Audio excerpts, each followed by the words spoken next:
Hello ladies and gentlemen, my name is Rolo and welcome to Pioneers of Pagonia. So since the last time we've played Pioneers of Pagonia, there's been quite a decent chunk of changes.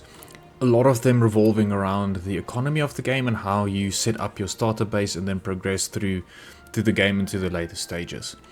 I think some of the major new changes that has been implemented is the fact that your base resources and the amount of settlers that you have at the very beginning is lowered.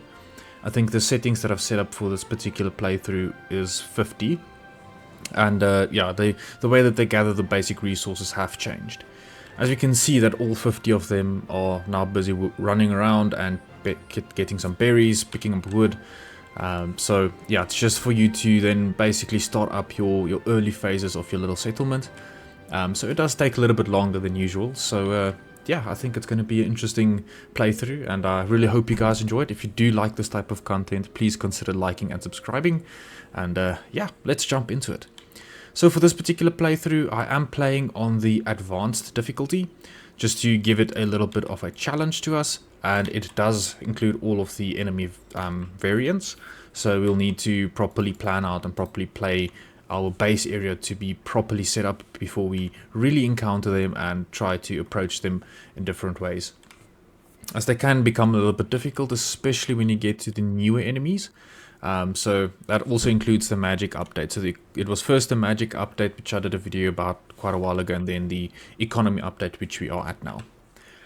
So yeah, let's get started. So initially, when starting up a new map in Pioneers of Pagonia or new little settlement, I usually tend to go more to the outskirts, and usually from generating maps there will be a little bit of a wooded area here in the middle, but we need to be careful not to build too many structures at once, especially in the very beginning, because that does become a little bit problematic with the amount of people who can actually work those structures. So what I'm going to do here is I'm just going to build a little resource depot. So this is going to be one of your initial buildings that you're going to build, and that's just for people to gather more of the smaller resources. We can see there's a bunch of rocks laying around on some of the smaller trees that haven't completed growing, so that's where that comes in. They've actually introduced this cool little thing to actually see what your current status of for your little village. I just can't exactly remember where it is, but you can then see how, I think it's this, yeah, there we go.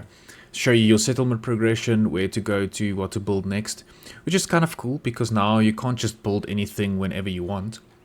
There is a form of progression to help people to go from a starting point up to where we build the more complex resources here at the end, which I really do enjoy. Alright, so first off, we need to find where we have some copper, because copper is going to be one of the key resources that we need, especially in the early game. And we build guard posts which are used to expand your territory. So what I'm going to do is I'm going to build the guard post here at the very top of hand, because I see there's a bunch of copper here and a bunch of copper here on top of this mountain. So we would like to have that point of access for us to gather those resources. The second part is we need a way for our citizens to be fed. And the ideal place will be in this little wooded area here, where there's usually a bunch of mushrooms or berries to be plucked. So we can see there's some berry field here, some mushrooms here, and a lot of mushrooms here to our left. So it's actually going to be a very nice win for us to have this here as well. So I'm going to place it closer to this little area here as well. Let's put it closer to the mountain. Ah, not like that. It needs to be the other way around. We need to destroy this little building. I don't want to build a road. There we go. That was not the intention. We need to build it that way around. Perfect. So this will then go ahead and go pick up berries and pick up the mushrooms, etc., just so that you have something to feed your villagers with. And this is very, very important, because you need a sustainable growth rate in your village. We'll get to that a bit later, but it does matter. So you, I think I said growth rate, birth rate, sorry.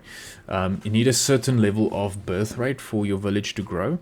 And this is depicted by having comfort meals within your village. So we'll get to a point where we can build small little houses, and then I believe it's a tavern, where you can then assign those resources to, and that will then enable your little village to grow. So the hut So carriers requires a home to enter the island and carry out transport work. Carriers living in this hut may also reproduce, fetching a comfort meal. That's where that comes in. Ingredients, preparing and eating it. A tavern will be visited if available. There we go. So I'm going to build a few of these here on the shoreline. So they will be required for you to actually grow your population. As we saw, we need comfort meals, which we'll get to a bit later. And then also they will then produce a little bit of it themselves, I believe, like we saw. And that's how your village will grow. It's very important to have a sustainable village from the start. The reason being is that if you encounter certain enemies and you need some troops, there is a chance that you might use too many of your citizens towards military. Or if they are in a certain position with a job, then they don't really reproduce and you can't really get more citizens in your little village.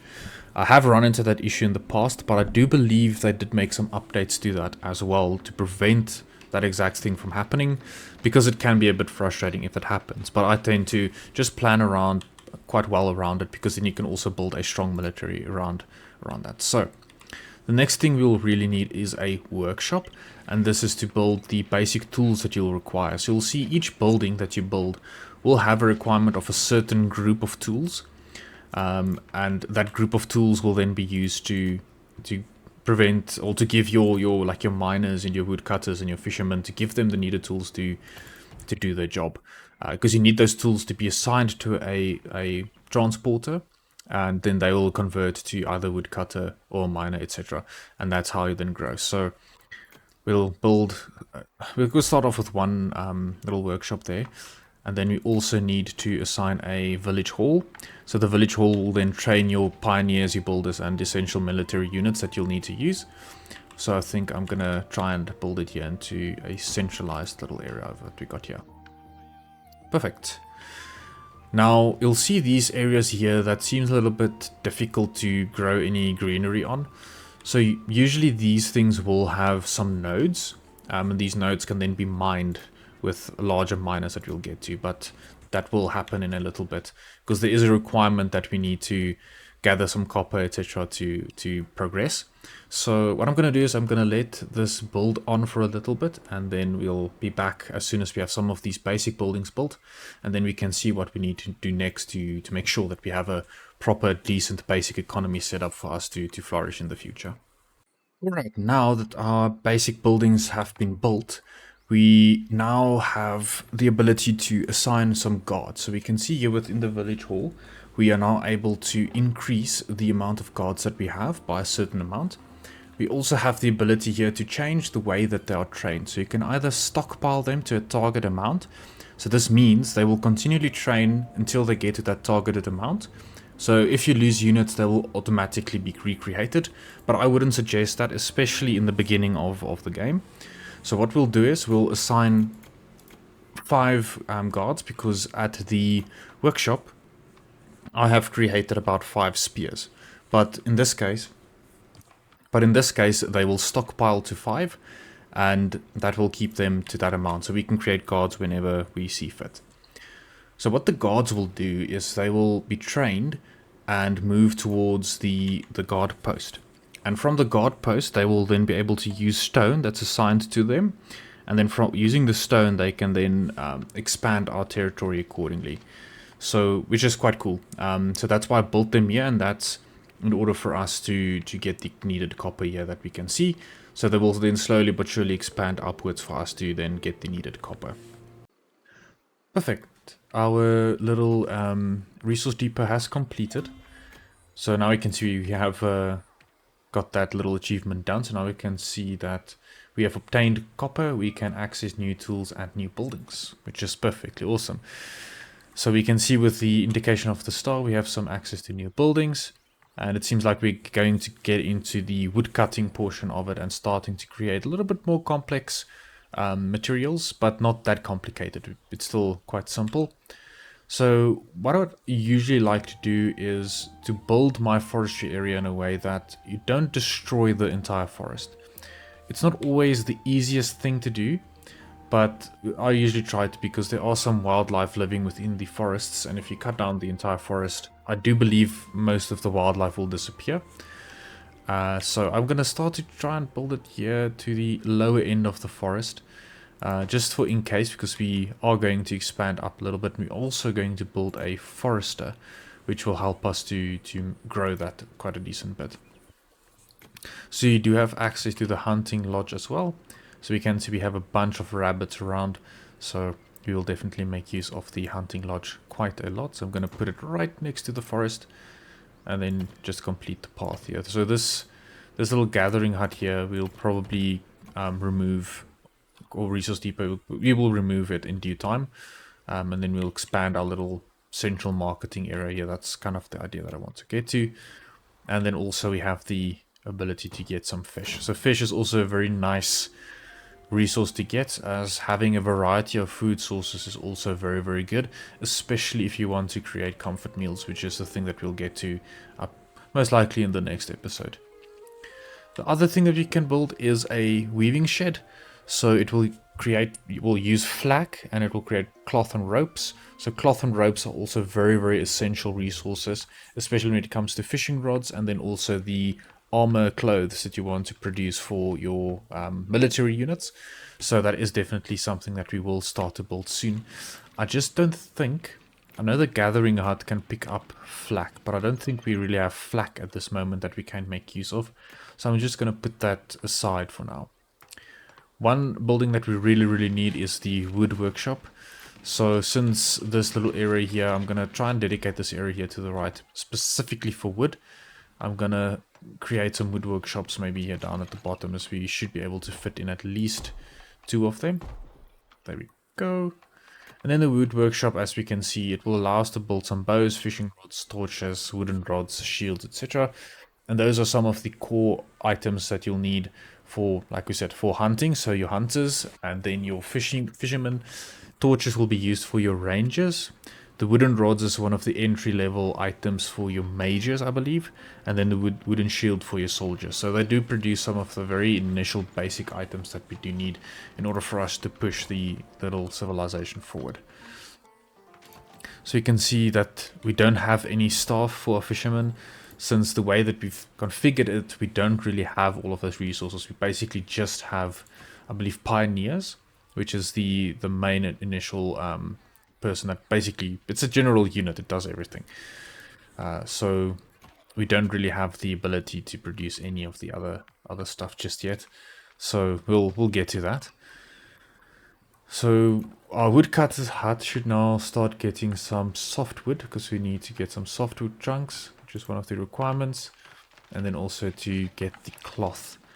I just don't know where we're gonna get flax. I think flax is in this area here. So what we can do, so now that we do have our guard post, you do have the ability to specifically define what area you want to move your territory towards. So this is going to be your claim focus point.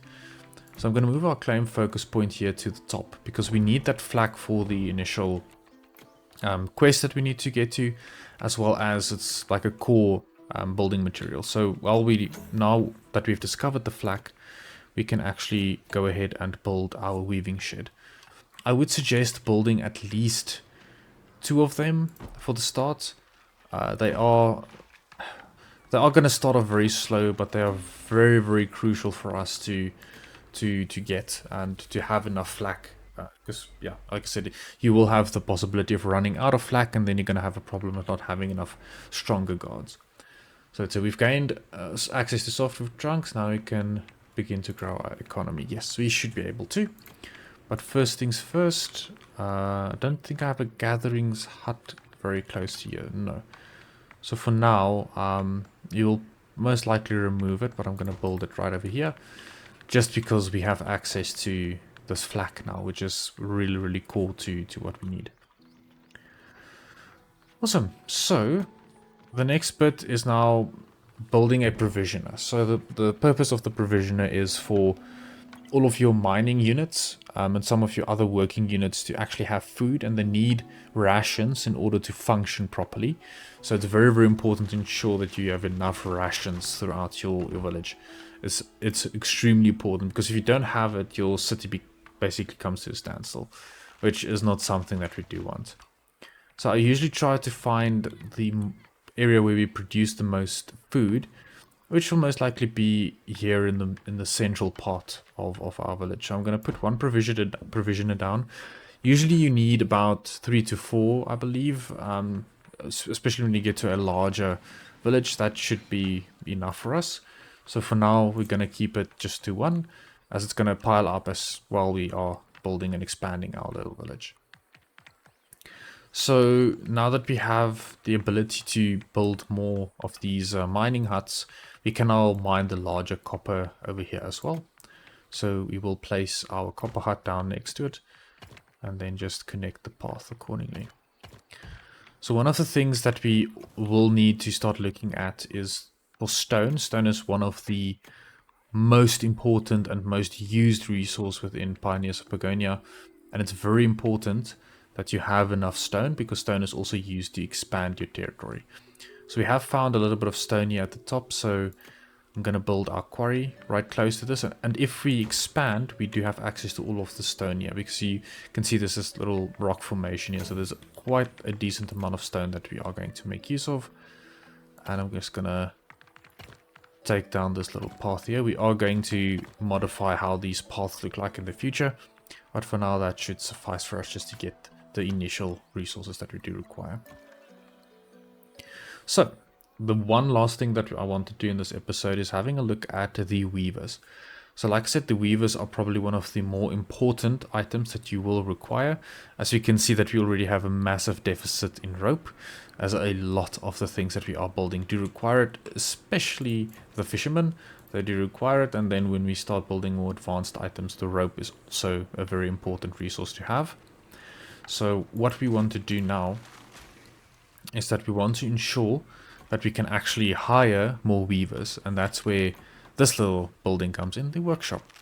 So the workshop will then build the knives for us, but we don't have any copper, so that's why we had to build the copper hut. So there's a fine balance that you need to get to, but I'm afraid that we might not be able to get any miners to work here, since we don't really have pickaxes and all of those resources. So yeah, it's going to be a bit of an interesting one to see how we're going to handle that problem.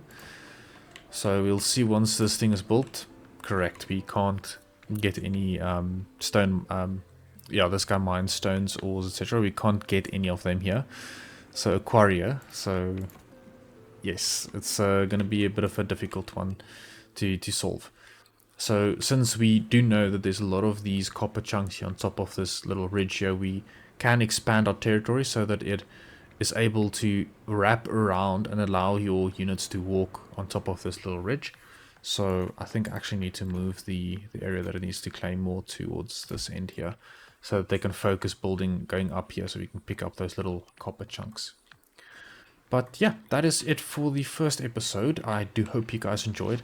It's a very slow start, since the original starting setup that I did choose is a little bit difficult, and it might take some time to really build up. But as soon as you have your decent base set up, you're perfectly fine, because it's very important, especially with some of the units that we will be facing in the future, and because it's on the advanced difficulty, we will definitely run into some issues if we don't have a good base to work from.